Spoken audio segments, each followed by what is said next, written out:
Channel पर नए हैं तो चैनल को सब्सक्राइब कर लीजिए, साथ ही बेल आइकन दबाना बिल्कुल मत भूलिएगा ताकि आप लोगों को हमारी सभी वीडियो की नोटिफिकेशन सबसे पहले मिल सके।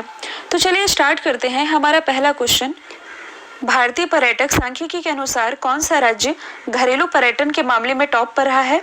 तो देखिए, हाल ही में पर्यटन मंत्रालय के इस पर्यटन सांख्यिकी के अनुसार घरेलू पर्यटन के मामले में टॉप पर रहा है उत्तर प्रदेश। अब यहाँ जो टर्म लिखा हुआ है घरेलू पर्यटन, इससे आप क्या समझते हैं? तो इसका सिंपल सा मतलब है कि भारत के अलग अलग राज्यों से सबसे ज़्यादा लोग घूमने कहाँ गए हैं? उत्तर प्रदेश। और इस घरेलू पर्यटन के मामले में उत्तर प्रदेश रहा है टॉप पर। तो सबसे पहले आप मैप में देख सकते हैं, ये है उत्तर प्रदेश की लोकेशन। इसकी राजधानी तो ये है लखनऊ। लखनऊ ये किसकी कॉन्स्टिट्यूंसी है, यानी कि निर्वाचन क्षेत्र? तो ये है हमारे रक्षा मंत्री राजनाथ सिंह जी का निर्वाचन क्षेत्र, जो कि बसी हुई है गोमती नदी के किनारे। यहाँ के मुख्यमंत्री तो ये हैं योगी आदित्यनाथ, गवर्नर तो ये है आनंदीबेन पटेल जी। और देखिए, अभी हाल ही में यहाँ की जो गवर्नर है आनंदीबेन पटेल जी, इन्होंने उत्तर प्रदेश के लखनऊ शहर से ही सेफ सिटी प्रोजेक्ट की भी शुरुआत की है। यदि हम बात करें कि उत्तर प्रदेश में उच्च न्यायालय के मुख्य न्यायाधीश कौन है, तो ये है जस्टिस गोविंद माथुर। यहाँ से लोकसभा सीटें सर्वाधिक आती हैं, कुल 80, जबकि राज्यसभा सीटों की संख्या है 31। इसके अलावा Amangarh tiger reserve, Pilibhit tiger reserve, Kishanpur wild life sanctuary और दुधवा टाइगर रिजर्व, ये सभी स्थित हैं उत्तर प्रदेश में ही।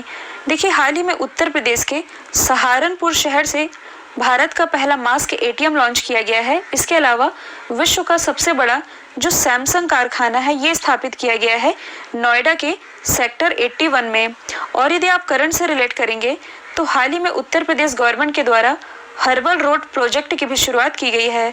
और इस हर्बल रोड प्रोजेक्ट के अंतर्गत उत्तर प्रदेश राज्य के लगभग 800 किलोमीटर सड़कों के किनारे, मतलब कि जैसे ये सड़क है, सड़क के दोनों तरफ पेड़ पौधे लगाए जाएंगे ग्रीनरी को बढ़ावा देने के लिए। यही है हर्बल रोड प्रोजेक्ट।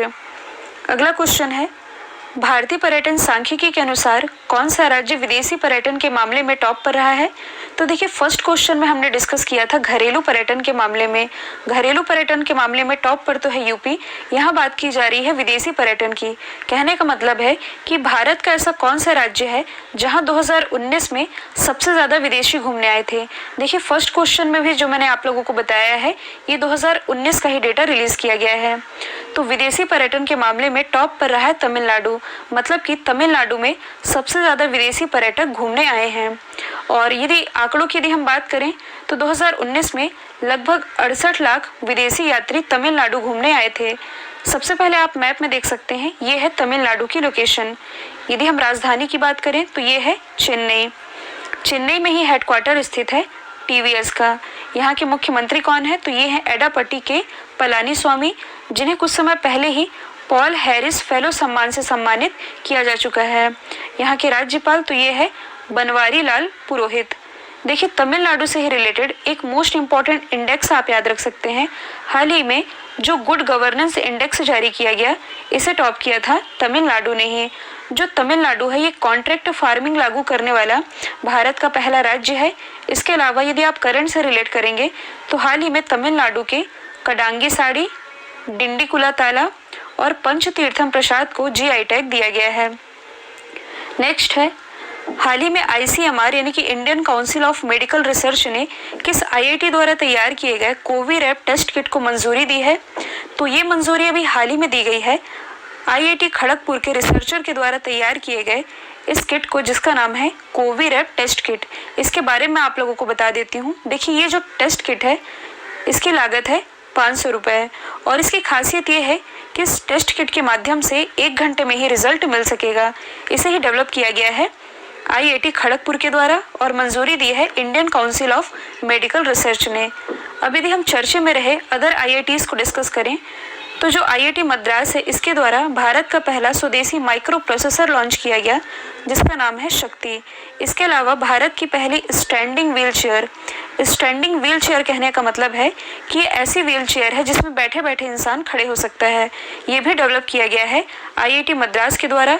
जबकि आईआईटी दिल्ली के द्वारा अभी हाल ही में टेस्टिंग के लिए ही कम लागत वाली डायग्नोस्टिक किट, जिसका नाम है कोरोश्योर, ये डेवलप किया गया। जो आईआईटी बॉम्बे है, इसने कुछ समय पहले ही क्वारंटाइन मोबाइल एप्लीकेशन ये डेवलप किया है। अगला क्वेश्चन है, हाल ही में सीईओ ऑफ द ईयर का अवार्ड किसे मिला है? तो ये भी हाल ही में मिला है प्रवीर कृष्णा को। और प्रवीर कृष्णा ये है कौन? तो ये है ट्राइफेड के एमडी। ट्राइफेड यानी कि tribal cooperative marketing development federation of India, और ये ट्राइबल मिनिस्ट्री के अंतर्गत ही आता है। इसी के एमडी है प्रवीर कृष्णा। इन्हें अभी हाल ही में सीईओ ऑफ द ईयर और विजनरी लीडरशिप अवार्ड यानी कि दूरदर्शी नेतृत्व अवार्ड मिला है। अब यहाँ हम बात कर रहे हैं सीईओ की, तो आप अदर ऑप्शन को रिलेट कर सकते हैं। हाल ही में जो सत्या नडेला है भारतीय मूल के हैं और ये हैं माइक्रोसॉफ्ट के सीईओ। तो देखिए जो सत्या नडेला है इन्हें वर्ष 2019 में Fortune business person of the year list में टॉप पर रखा गया था। यदि हम बात करें आदित्य पुरी की, जो कि HDFC बैंक के एमडी रह चुके हैं, इन्हें भी हाल ही में यूरो मनी के द्वारा लाइफ टाइम अचीवमेंट अवार्ड से सम्मानित किया गया था।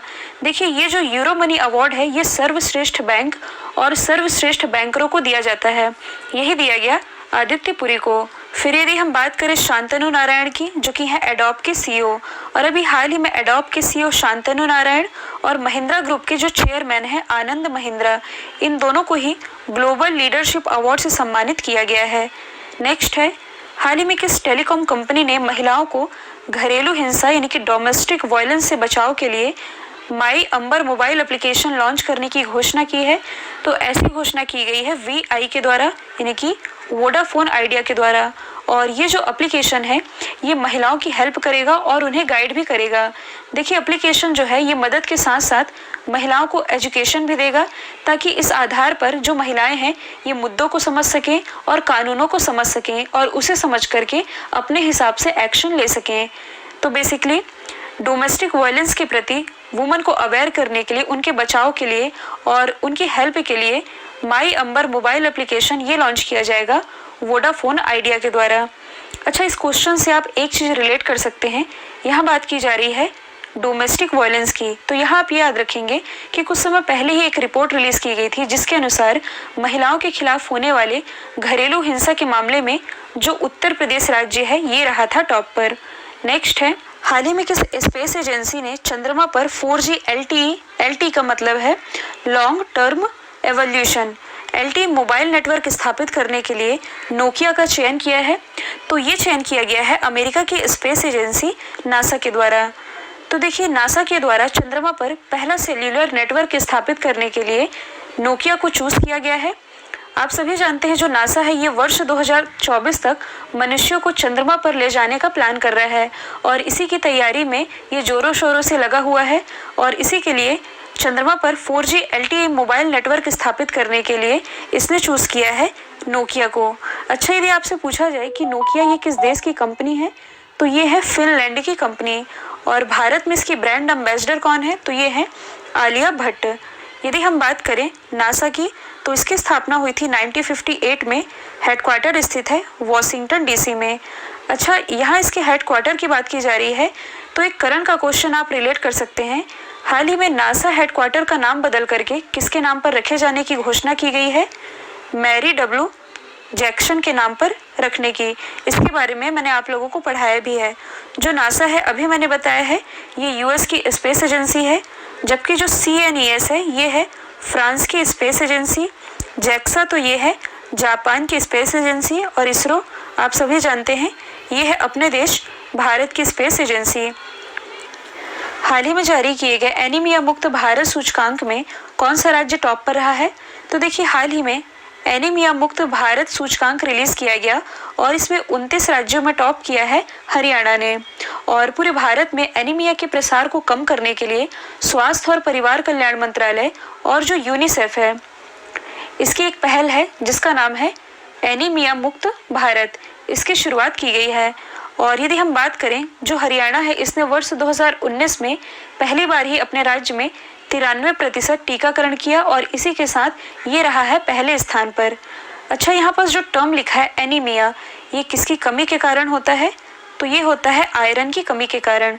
इसे हम थोड़ा डीप में समझेंगे तो देखिए जो हीमोग्लोबिन है, हीमोग्लोबिन क्या करता है?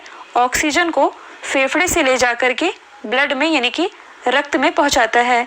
और जब आयरन की कमी से शरीर में हीमोग्लोबिन की कमी होती है तो हीमोग्लोबिन की कमी होने से ऑक्सीजन की भी कमी होने लगती है, और जब ऑक्सीजन की कमी होती है तब हमें कमज़ोरी और थकान महसूस होती है, और इसी स्थिति को कहा जाता है एनीमिया। तो ये आप याद रख सकते हैं। और इसी सूचकांक में टॉप पर रहा है हरियाणा। आप मैप में देख सकते हैं हरियाणा की लोकेशन। तो पंजाब और हरियाणा दोनों की ही कैपिटल ये है चंडीगढ़। मुख्यमंत्री तो ये हैं मनोहर लाल खट्टर, जिनके द्वारा हाल ही में एक बुक लॉन्च की गई है जिसका नाम है द एयर एक्ट 1981। अब देखिए, इस क्वेश्चन में इंडेक्स टॉप किए जाने की बात की ही जा रही है। तो हमने डिस्कस कर लिया हरियाणा के बारे में। जो केरल है, ये नीति आयोग द्वारा रिलीज किए गए स्कूल एजुकेशन क्वालिटी इंडेक्स और हेल्थ इंडेक्स में टॉप पर रहा है। और अभी हाल ही में जो लिटरेसी रिपोर्ट जारी की गई, इसके अनुसार साक्षरता के मामले में जो केरल है, ये भारत का नंबर 1 राज्य रहा है। महाराष्ट्र तो 2019 में रिलीज किया गया था AMFFR इंडेक्स, यानी कि agriculture marketing and farmer friendly reforms index, इसे टॉप किया महाराष्ट्र ने। और जो गुजरात है, नीति आयोग के द्वारा जो जल प्रबंधन सूचकांक यानी कि वाटर मैनेजमेंट इंडेक्स रिलीज किया गया, इसमें टॉप पर रहा था गुजरात। नेक्स्ट है, देश के पहले व्यावसायिक SCNG संयंत्र और वितरण स्टेशन का उद्घाटन कहाँ किया गया? तो इसका उद्घाटन अभी हाल ही में किया गया है दिल्ली में। अब ये है क्या? तो आप लोगों ने CNG तो जरूर पढ़ा होगा, कॉम्प्रेस्ड नेचुरल गैस। अब ये HCNG क्या है? तो यहाँ H का मतलब है hydrogen enriched compressed natural gas, यानी कि हाइड्रोजन से समृद्ध कॉम्प्रेस्ड नेचुरल गैस।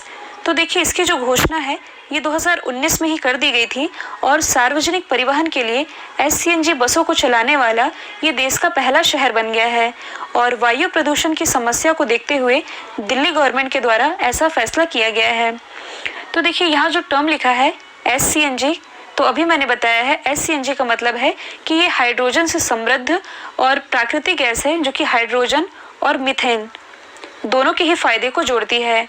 और इसी के लिए SCNG संयंत्र और वितरण स्टेशन का उद्घाटन ये किया गया है दिल्ली में। देखिए, यहाँ से आप एक फैक्ट याद रख सकते हैं कि सबसे पहले CNG की शुरुआत ये दिल्ली से ही की गई थी, और अब HCNG इसकी भी शुरुआत होने जा रही है दिल्ली से ही।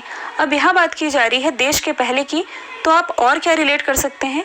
दिल्ली में ही भारत का पहला प्लाज्मा बैंक और देश का पहला वाहन चार्जिंग प्लाजा स्थापित किया गया है। जो गुजरात का लोथल है, यहाँ भारत का पहला समुद्री संग्रहालय स्थापित किया गया है। छत्तीसगढ़ के अंबिकापुर में भारत का पहला गार्बेज कैफे स्थापित किया गया है।